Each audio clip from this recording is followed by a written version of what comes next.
Right. So Stephen Hobbs is an artist, urbanist and curator with extensive experience commissioning public art projects in Johannesburg and other cities in South Africa. In 2001, Hobbs co-founded the artist collective The Trinity Session, which specializes in large-scale public art and placemaking projects, as well as special projects focused on the intersection between digital art, technology and science. Hobbs has curated a number of international projects through the Trinity Session and as an independent curator, and has had solo and institutional exhibitions in South Africa and abroad. His work can be found in public and private collections in South Africa, Europe and the USA, and he's a fellow of the Ampersand Foundation and the Cities Leadership Forum in Johannesburg. Thank you, Stephen. Thank you, Anthea. Thank you, Anthea. Thank you, Brenda. Lovely to be here and brilliant to be in such a kind of focused audience. Okay, I'm going to freak out, no doubt, because I may have too many slides and too much to say in too short a time. The living commons, can citizen co-creation heal urban ecosystems? Perhaps this question will make sense as I make my way towards the end of the presentation, but I think there's a conversation to be had in terms of the intersectionality of some of the concepts that start with placemaking and make their way to a softer territory, less centered on objects and permanent or impermanent works. We get this unique commission in 2017 to oversee the implementation of a program of artworks in very, very dedicated spaces. So starting in the south, far left Soweto, Noordgesig to be precise, to the center bottom Turfentine, and then if you follow the red line, which is essentially the Rio Vaya route, you get to Brixton, then to Patterson Park, Norwood Orange Grove area, and then Balfour Park. So a series of large-scale capital infrastructure projects under the JDA's implementation remit, taking place across all these sites, essentially over about a 2-3 year process extended into 2022. The brief is placemaking through art. That's a strange proposition. Many of these places are already places by definition of their history and their very turbulent shifts in identity due to apartheid spatial planning and where we see them today post-94. But I'm going to zoom into Noordgesig to talk a little bit about the participatory process. So this was an interesting project because it deviated from the policy, quite radically so. We didn't have to make these permanent installations. Actually, we were encouraged to really look at the duration of an artwork in terms of its relevance to the community. So whatever we implemented at a given time, were it no longer useful, etc., and the community were to cannibalize it, for want of an aggressive term, they were entitled to do so. But to some of the technicalities that Stephen spoke about earlier in terms of the relationship of the policy to the Arts and Culture Department and community development, typically anything that gets made through local city implementation lands up on an asset register in the city of Johannesburg. So things appear, things disappear. So it's a somewhat anomalous kind of way of working if you think of it in relation to policy, but radical in terms of rerouting money towards people as opposed to just the objects in and of themselves. Noordgesig, a unique site, essentially 1 square kilometer township, predominantly colored, didn't exist on the apartheid spatial planning maps until the mid-60s. You walk into a neighborhood with a body like this, and you better be asking questions about what people are interested rather than imposing them. So the method across the entire project, geography, was very much that. Let's start with an intensive process across all geographies simultaneously, or all sites, and actually set up proper pop-up exhibitions, various interventions that allow for levels of engagement, which are by no means effective at any level of mega scale because budgets are limited and so forth. But essentially it's about getting a conversation going and giving air to, or breath to, an understanding of what a participatory and kind of co-creation process might look like. Noordgesig is a very interesting site. It's a very porous neighborhood, very fine-grained. Everybody can see each other. Everyone knows each other's business. It's very limited in terms of its built environment infrastructure. And so it's very much a community rooted in the fine-grainedness of the streets and the churches and the community halls and all this kind of thing. And so for starters, one of the ways in which we had to negotiate public meetings and engagement was actually in churches and have pastors opening up the ceremonies and prayer before we even started to talk about things. And in this instance, this image I think is self-explanatory. We have the sort of makings of the project in its early phases, and the community is invited into this environment for reflection, criticism, and storytelling, so that we might redirect some of the thinking. If you're traveling down New Canada Road, heading towards Soweto, towards Orlando East, Noordgesig comes up on your left-hand side, Pennyville on your right, and the first thing you're greeted by is the spaza shop with a forest mural that commemorates Noordgesig as forest view during the mining town era, which is essentially what the place was created for. Like Forest Town in Johannesburg, planted with trees, not for residential, to service the mines. But this was a place of respite for the community, a place that is remembered in terms of swimming in the local river, picnics and this kind of thing. Noordgesig, of course, north face, is very much a residential urban environment today.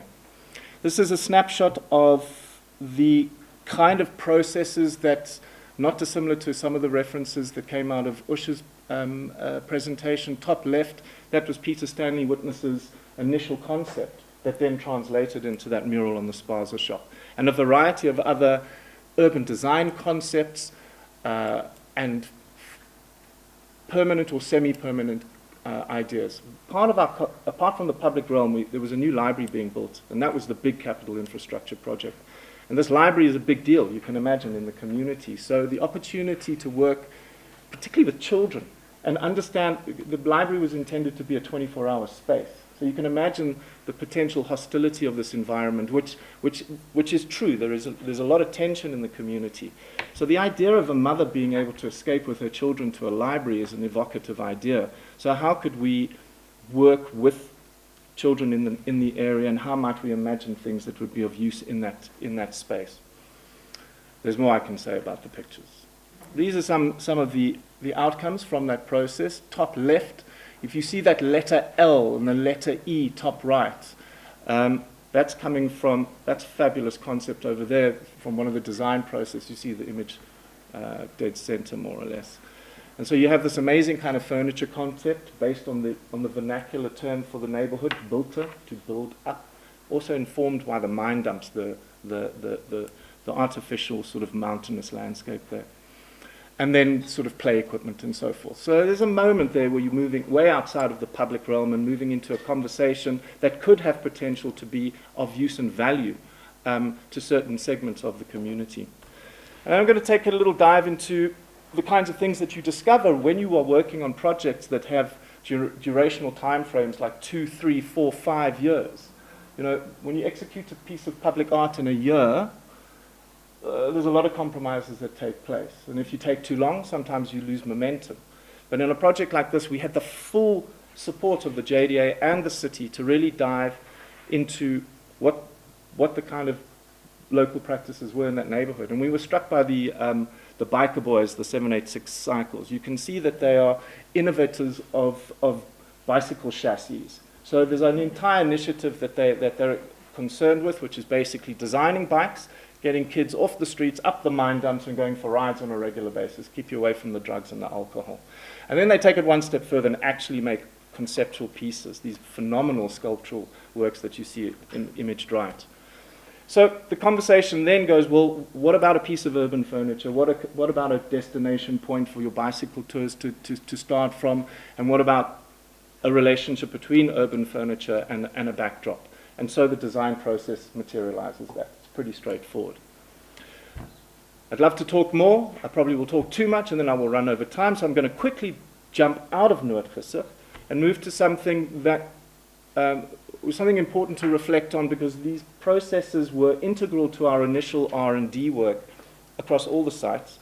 And learning from all the various professional teams and all of the heritage studies and then all of the health and safety impact studies that had been done on how to upgrade these environments for different types of users led to certain types of tests, if you will, or experiments with users impacted by the possible upgrades to come that served as interesting design research, I suppose. So what I'm showing you here is top left is the architect's visualization of a promenade that is centered on the safety for movement of particularly girls in the area. You have on Balfour Park, I forget the street, Athol, You've got Waverley Girls High, you've got St. Mary's, and then you have Northview School on the other side. So the St. Mary's girls are fairly well protected. They come from privileged backgrounds and they get picked up on 4x4s every day. The Waverley girls, right next door, are a lot more vulnerable. And then the Northview High School kids, it's a co-educational school. There's support for each other there and kinds of forms of passive surveillance, but also exposure to the street and to traffic conditions. So we ran an exercise that looked at different ways in which we might imagine fences, boundaries, safety barriers, and ways in which the kids who are waiting for taxis and the like might be able to actually sit and look at their homework, hang their blazer in a dignified way, etc. So the Art My Josie project, I failed to name it in the beginning, the logo's there bottom right, was very much about those kinds of conversations. Less an emphasis on concrete and bricks and mortar and the like, and more an emphasis on learning from users in the environment, and then channeling a design logic through that in a co-produced way.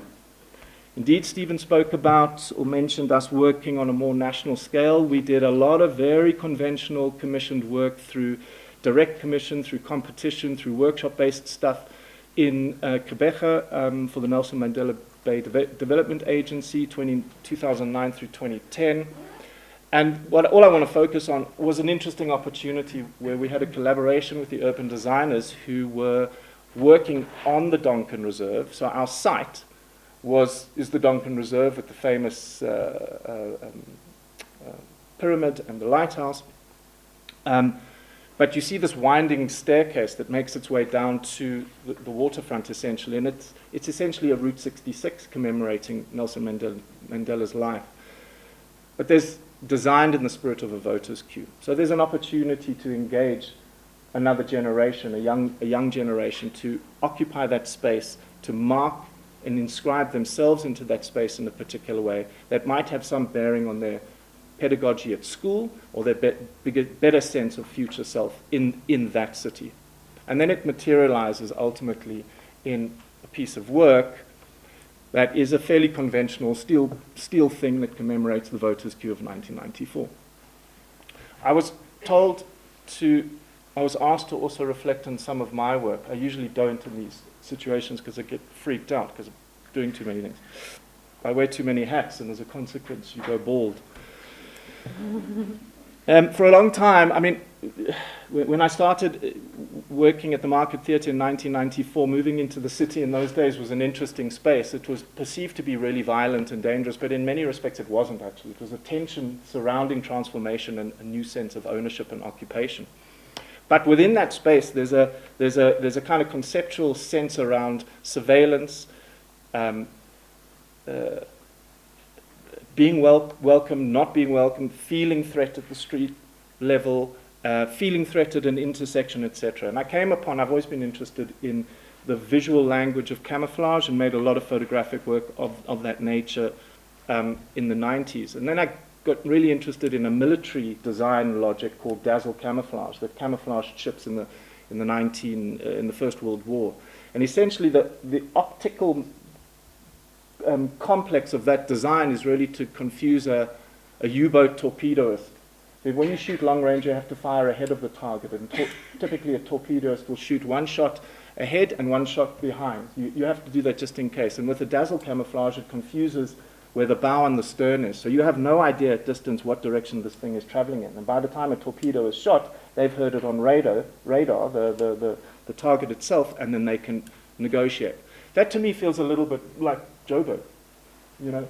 So in this commission, which was very much during the height of the sort of Maboneng era, I was given this craftsmanship commission and basically dazzled about 3,000 square meters of this building while working closely with DeFancho architects on the build itself. But there was another interesting opportunity that came out of that and extended from my studio practice and my interest in permaculture and gardening and all this kind of stuff. And top left was a conceptual thing I was working on, a miniature garden, a kind of militarized space, exploring my own ideas around defense and defensive architecture and all of that kind of stuff.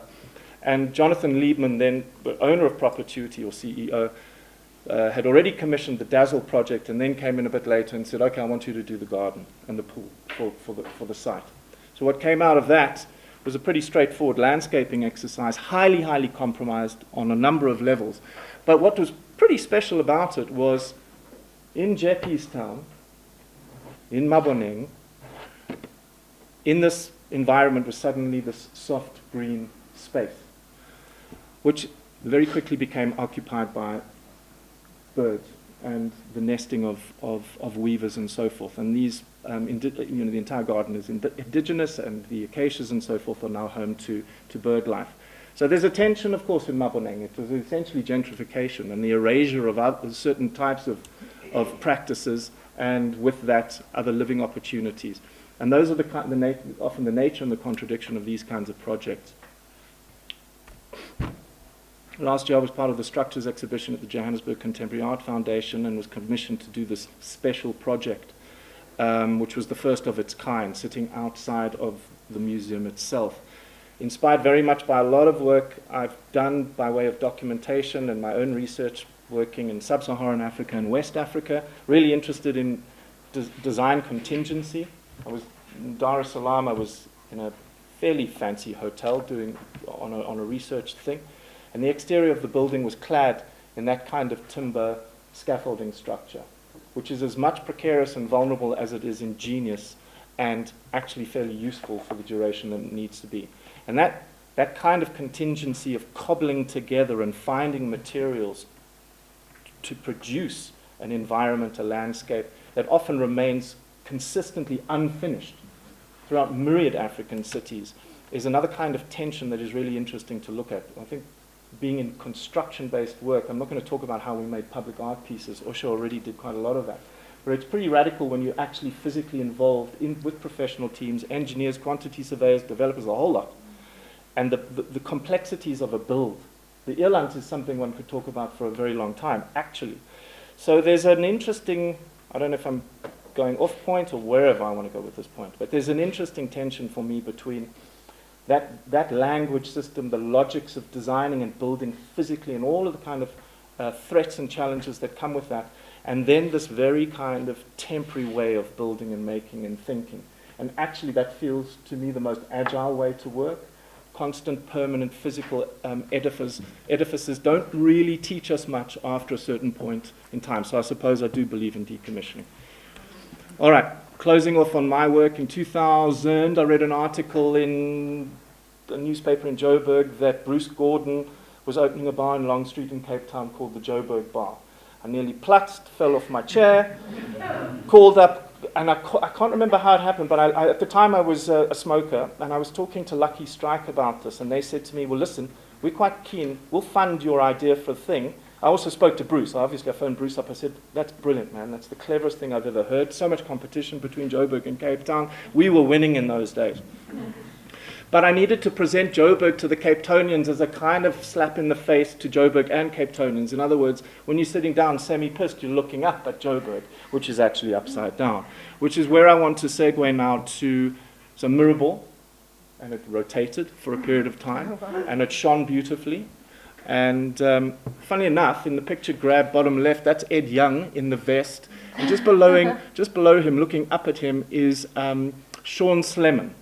Ed is a fairly famous contemporary artist and conceptual artist in South Africa, and Sean Slemon has done quite a lot of public work, or did a number of public pieces in the early 2000s before he moved to the US.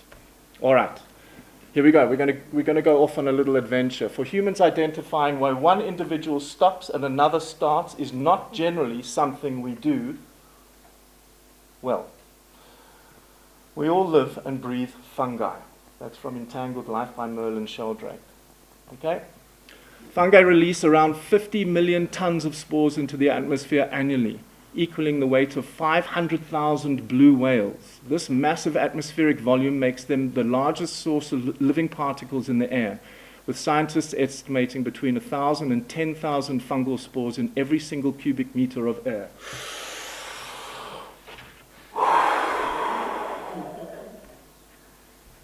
This is an installation we produced at David Cripp Projects about 2 years ago in collaboration with AfriFungi, who are a mycology education research organization based in our workshop in Orange Grove. And they specialize in teaching you how to grow, in one lab growing, and the other in literally how to grow your own mushrooms for food. And good. And we explore a variety of ways of imagining public installations and so forth. Very, very important when we're dealing with something of a culinary nature to talk about food, to talk about the stories and the associations that come with those things being cooked, let alone the particular menu of mushrooms, in this case being of massive health benefit. Outside my house in Linden was predominantly planted with Celtis africana, the white stinkwood tree, which is endemic to this part of Johannesburg. And if you look at the arrow pointing down, it's very hard to see. So the trees, the big, beautiful, fluffy trees in the foreground are stinkwoods, and the one that has no leaves on it is also a stinkwood. And that tree has been basically devoured, or all of its nutrients and life has been eaten out of it by a Ganoderma destructans mushroom, which you see growing. You see it stemming from the trunk there. I've worked in the lab with Afri-fungi. I've colonized. I wouldn't say colonized it. Bertus, what am I talking about? Cultured. I've cultured it. That's right. I've cloned it.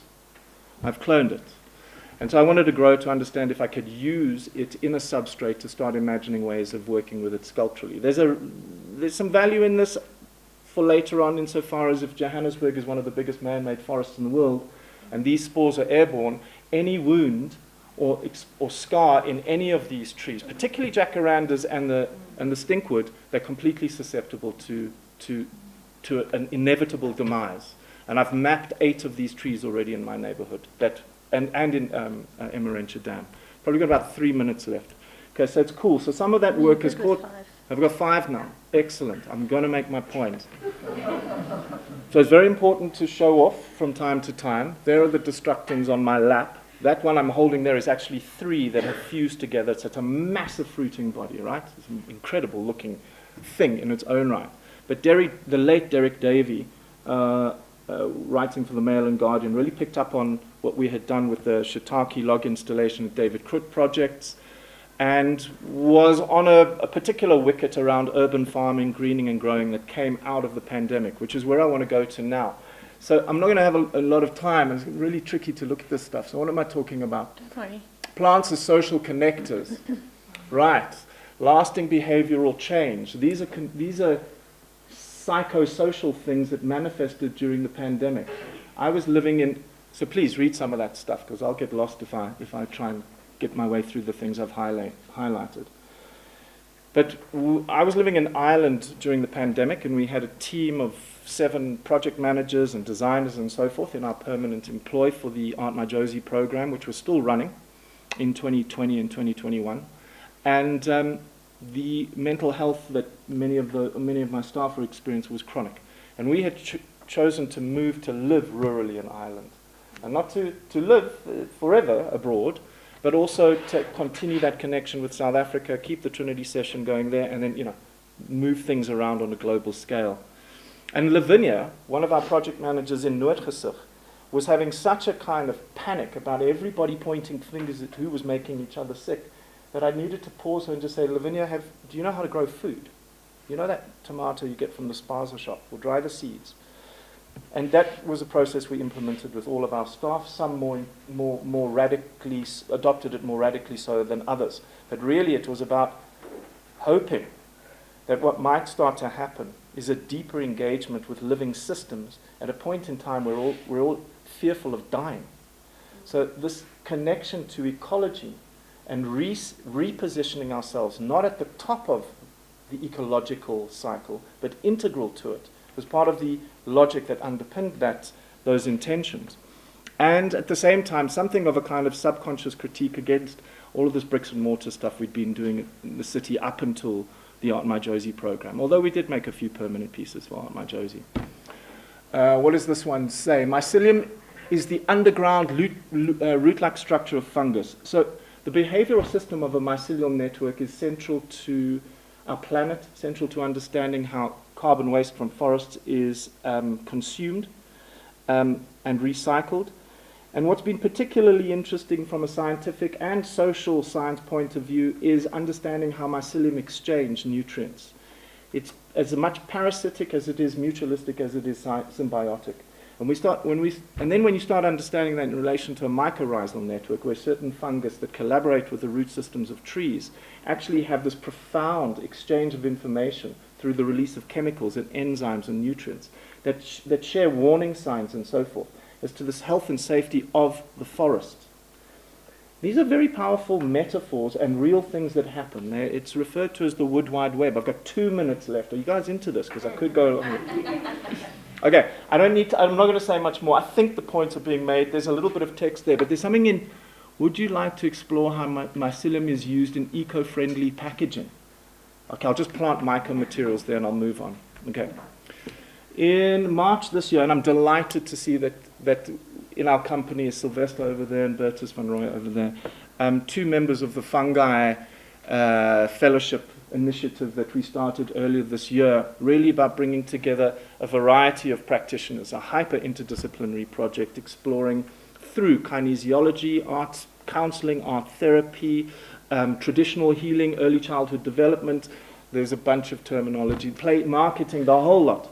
How can we come together and exchange around this broader idea of the green world, the green environment, certainly the feral world, and working in collaboration with that as creative people, where the artistic is owned, yes, by the artist, but ultimately the artists might possibly influence the scientists and so forth. And we can start to imagine different types of collaborations and outcomes. That was day 1, by the way, at David Crook Projects, and day 2 was in our experimental growing garden, where we're doing the shiitake stuff and oyster mushrooms and all of that kind of stuff, the good edible things, but also training, teaching, and exploring other ideas with that small living space.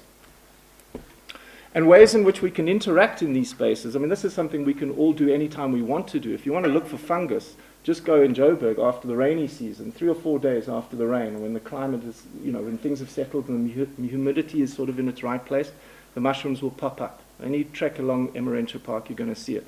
So that's a hunt, and that's a hunt and identification taking place top left. Then you've got kids kind of identifying and draw, bottom left training how to make, and eventually bottom right a fruiting bucket. So in 3 weeks, if you learn how to make an oyster inoculated fruiting bucket, you'll probably have mushrooms growing in wherever you choose to keep them in the right climate conditions and so forth. And this is just an example of the kind of collective of training and collective of people that comes out of an Afrifungi shiitake inoculation log process in our workshop. Okay, there's a whole bunch of stuff of why green space is an essential infrastructure. You know that, I think it was Housing, Joburg Property Company or Joburg Housing wanted to usurp Marks Park for housing and possibly Emerentia. I'm not so sure that's a good idea if one considers the value that these public open spaces, and yes, they are positioned in places primarily for the privileged, but there's a non-discriminatory environment that allows the kind of access to nature that is essential for us Joburgers and urbanites. I'm going to close with these 4 images. You have a spiritual gateway into the forest on the left. You have a natural occurring river system coming out of a site in Germany where the lime has grown to such an extent that it now actually serves as a little mountainous conduit for water and moss. To the second from the right, this is a mushroom festival in Colorado where everybody dresses up like fungi. That dude's covered in bracket mushrooms, if I'm not mistaken, or turkey tail or something like that. And then another artist who one follows, I follow quite closely, Kirsten Tingle.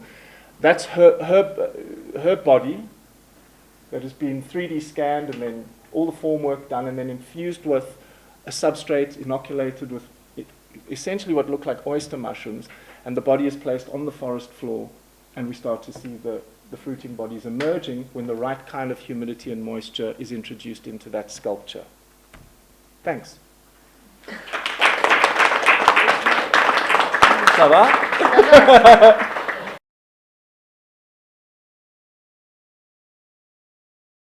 So I want to just draw a little thread. Because I didn't. No, but that was really interesting. But what I wanted point out, which is so interesting about your work, is many people associate you with the Trinity session, with these big capital infrastructure projects, which is of course true and is stuff that you've all done.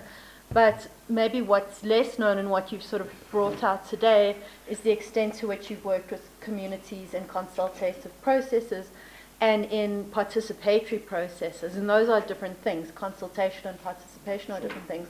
And in your work with the fungi and food gardens, I see that as a kind of culmination of this process of participatory practice. And I wondered if you could just tell me a little bit about what you think the connection is between working with community in the way that you did in, say, Noordgesig or Diepsloot, even which you haven't spoken about in this presentation now, and food gardening and mycorrhizal networks. I mean, do you see, because you seem to treat fungi and mycorrhizal networks as a metaphoric thing, but also as a literal thing? So, as a consequence of the move to Ireland, that's where the fungi consciousness sort of really manifested. And anybody watching Netflix in 2020 would have seen the fantastic fungi film, of which Paul Stamets is, star of the narration of the story around fungi and so forth. So, to the problem, okay, so this is how I want to answer the question. So I think the mycorrhizal network, I think the idea of mutualism, symbiosis, and parasitism map kind of well onto society in certain ways, depending on how you choose to direct those channels, and if it's limiting just those three. But to this business of corporates moving an artwork because they can, or government not knowing how to deal with an artwork because they don't have the resources or they don't have the maintenance budget. What I've learned over the years, I mean, I swear, after studies done on the earland, at best, ultimately at best, that thing is perceived as an urban object. Not even a thing that might relate to a landscape that existed pre-human settlement or the discovery of gold, to the landscape that Stephen was referring to in the Origin Center installation of the earland. So this business, education is such a blunt word. Most of us, the initiated, can take for granted some of the language we're using, some of the technologies, methodologies, a broader context that inform this practice because we're all versed in it. A corporate is not typically versed in that. Government is not versed in that. So what I've been trying to understand, so what I've been doing is rewiring myself via my family, via my immediate sphere of influence, my networks, my friends and colleagues, etc., who through their point of entry to art, to sense of place, can enliven a broader discussion around what it means to have an imagination, and to actually encourage people who typically aren't encouraged in their business role to have an imagination. It's not useful to have certain staff have an imagination, is it? Because it's counter to productivity, right? And ultimately to profit.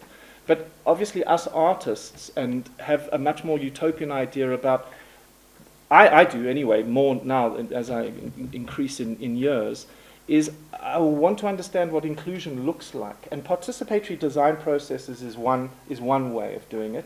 And then there's other kinds of more radical lenses that I think that can be put onto the city of Johannesburg that help us see it beyond the detritus, beyond the failed infrastructures, beyond the hope that the infrastructures will reimagine themselves, and that in actual fact we might coalesce and reorganize in small, medium, and large scales to take ownership of our spaces in ways that don't necessarily need permission. So the Harriers, doing their little run through the city, they wanted to commemorate the Trinity Sessions art projects, and they're not the Trinity Sessions art projects. These are art projects made by individuals and groups of people, commissioned by the city of Johannesburg and implemented by the JDA. We're not the singular entity in this, obviously.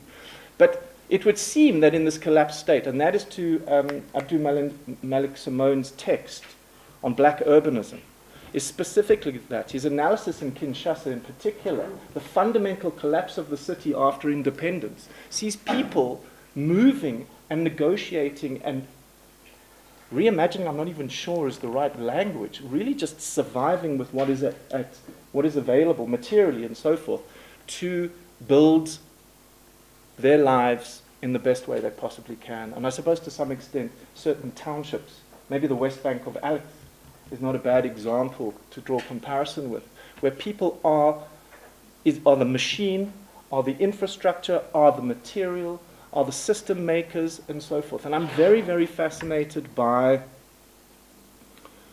more interesting ways of making art than what the market gives us. And maybe a closing comment on that from a gallery point of view and a money point of view. There's really no purpose in public art from a gallery or artist career point of view per se. I mean, if you get on a good wicket, and look at Usha, for example, who mentioned, if I may say, Usha, more recently started to make some money as a consequence of her shift in her professional relationship with the gallery she works with now.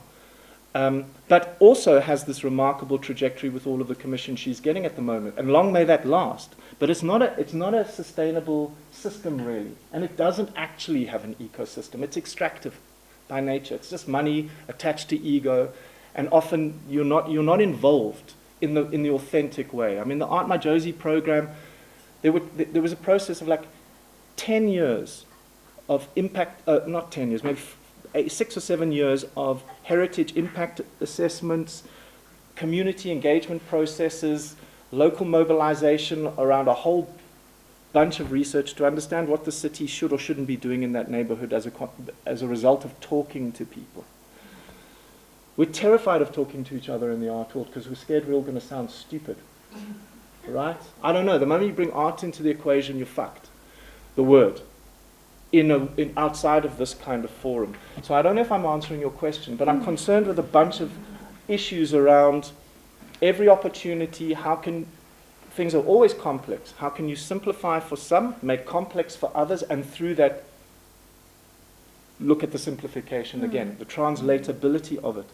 And most importantly, perhaps in conclusion, is to look at it almost always from an intergenerational perspective. We have to learn from our elders or from our seniors, and we have to the Reggio Emilia thing, the curiosity-based pedagogy of Reggio Emilia that comes out of an urgency in the 1950s after the Second World War. These pedagogies and logics are really, really powerful tools to actually reimagine the way in which we actually make public art. The way we imagine infrastructure without having to constantly have the feckin' permission of Pampuna who don't know how to put a grid into the ceiling because they're scared there's a health and safety issue. These things can be resolved and talked through, but it requires a tremendous amount of tenacity, a tremendous amount of bullshitting. But most importantly, for us artists and creatives, we have to speak their language. The funders' language, the corporate's language, the engineer's language, etc. And that's why I got into this in the first place. Because making art in a studio or for a museum or a gallery has its purpose. But Joburg is fucking radical. And this is a way of getting into it and looking at different scenarios for reciprocity. And I've made a lot of mistakes, and I've made some bad decisions. We, as part of the process of doing this kind of work. But you keep doing it because it feels like it enriches differently to the way that a museum or a gallery might. Although a lot of the stuff you were talking about earlier sounded quite enriching. I'm going to go to East London tomorrow. Thank you very much. I'll ask you a question as well. So, one of the big problems we had in the city was around graffiti. And at that time, artists who were painting murals and doing graffiti in the city and then getting arrested, and Eric Itzkin would have to go get them out of jail. And so we made our own little permit, which we issued artists. And I remember saying to my daughter, I suddenly became terribly conservative, in that job. And I was asking about graffiti and what's it called? Tagging. And she just said to me, she said, Dad, just think of it as gorgeous graffiti. And now I drive around the city and every bit of graffiti, I was like, God, that's gorgeous. But what is your view on graffiti? And what has it done for the city and how do we manage it? Well, first of all, by carving out space for very, very serious talent at the conventional graffiti art level or at the mural art level was a massive move, because so many of those artists were so frustrated that their practice couldn't be seen. I do not support tagging. That's visual noise, and it sucks. It seriously sucks, because it's not good. It's just not good. It's just fuck you behavior. But to that business of fuck you behavior, so you have a tag that on the one hand is just like literally peeing on the lamppost. Then you have graffiti murals, for what no graffiti artist likes that term, that have a script, a calligraphy, an iconography that is exclusively legible to those communities. And it can be really, really kind of small groups, and then, of course, etc. The more famous you get, and you can't read that stuff. So it's about encoding or decoding. That I find really, really phenomenal. So it speaks to meta networks and somewhat mycelially, if I may say, okay, and behaviorally, okay. So that I think is interesting. And then there's the mural stuff. We didn't want theoretically painting a mural. Well, how long is it going to last? What's its ultimate value, etc. And I just paused on these because there's like 3 examples of murals here, and a number of these are gone because we had to negotiate with the local residents. Would you be willing to have a thing on your building? Because a lot of these artworks are actually central to as an orientational device, specifically for visitors. Peter Stanley Witness's Forest View mural is an anchor, like the eland is to entering the city, like the firewalk is then to the next phase. These things are orientational devices, and they serve their purpose to a large extent. But ultimately, I think the real win, and you've already said it, is that it just opened up the space for a really, really important segment. And perhaps maybe the other side of that, the corollary of that, is us through this project being able to mobilize all of the artists, all of the performance artists that came with ideas. So in Patterson Park, for example, the entire design concept or the artworks that materialized for the Patterson Park social cluster development came entirely out of a theatre production we did with the local community. Because when we held those community meetings, people were going, I'm not interested in sculpture, I don't do that, I'm a poet, I'm a skateboarder, I'm a fashion designer, I'm a this and that. And then we had theatre makers in Norwood. So we convinced the client that we're going to spend money on that. But I guarantee you'll have a design outcome that you can audit and check a budget against and all this kind of stuff. So those moves, and actually, maybe in closing, to the Eric, Eric, there are people with institutional knowledge as a consequence of the passion for their work. And central to Eric's work, perhaps to the passion integral to his own sense of self, is really a deep dive into history and memory and heritage. So Eric will be the first person to guide you on history surrounding certain sites and so forth. And that, just like the heritage studies that affect where you're going to build, because that piece of urban infrastructure Mandela might have lived there, right? So we've got to be careful. Was always in a profound, and remains to this day, this profound guiding light for where we should push the boundaries based on our understanding of history, and really just giving context to so much of the work. Now, the reason why I'm elaborating like this is because if you meet Eric, he's a pretty geeky guy. He's very, very quiet, very reserved, almost no ego, I might say. That's how he presents. And yet here he is going, to your point with the way that your daughter points things out, he's going, oh, this is part of our cultural fabric. This is part of the identity of the city. And it also comes out of initiatives like Taking Back the City in Newtown and whenever the hip-hop events and so forth. This is central to the lifeblood of public culture. It must exist. It must be enabled. And I fundamentally support that, because who doesn't want to paint who is a painter on a different kind of canvas? We should start our lunch now. So I think, unless anyone else has burning comments. Sorry, Eben. Okay, you can have the last one. I'm interested in what happens with all these projects that are there to commemorate or mark or make places that is often funded by our city, and then that infrastructure fails and all that remains is the artwork. What does that do?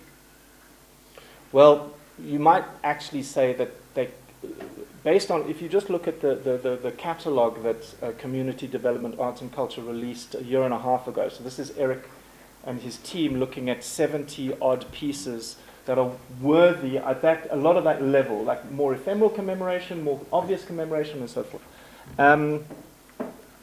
If you visit the majority of those works, they themselves and their immediate public realm are in decay.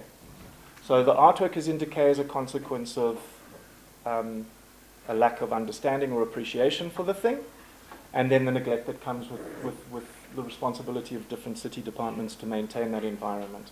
But central to that issue, at the end of the day, is the fact that while the city will have the budget for implementation, so I remember Bernard Jay would always talk about this at the Joburg Theatre. So the one thing I do every single year is I put aside 10% of my capital budget towards marketing so that I can buy those big billboards, etc., etc. Because there's no other way I'm going to get 1,200 people into the main theatre. So what cities, it's common all over the world. Rah, let's get the Anish Kapoor sculpture in here. But do we have the maintenance budget for the next? So the contract on Anish Kapoor's Gold Gate, the Cloud Gate, the beam, that's in Museum Mile in Chicago, 1,000-year durability on the contract. It was 30 million euro to make the thing. The maintenance on it has its own thing, but it has to last 1,000 years. Why? Well, apart from that, what enables the thinking at that level, right? Because there's clearly so much money in that environment, as opposed to the environments we're experiencing today. That, the visible infrastructure is one thing. It's the invisible infrastructure that we're all suffering from: water delivery, electricity, and the like.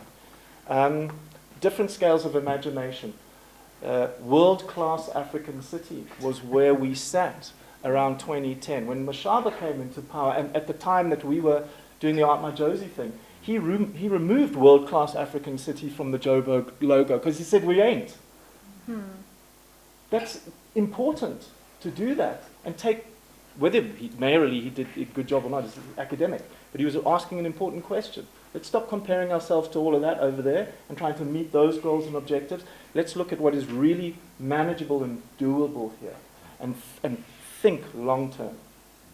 And that's really hard to do when governments change every 5 months or every 5 years and that kind of stuff.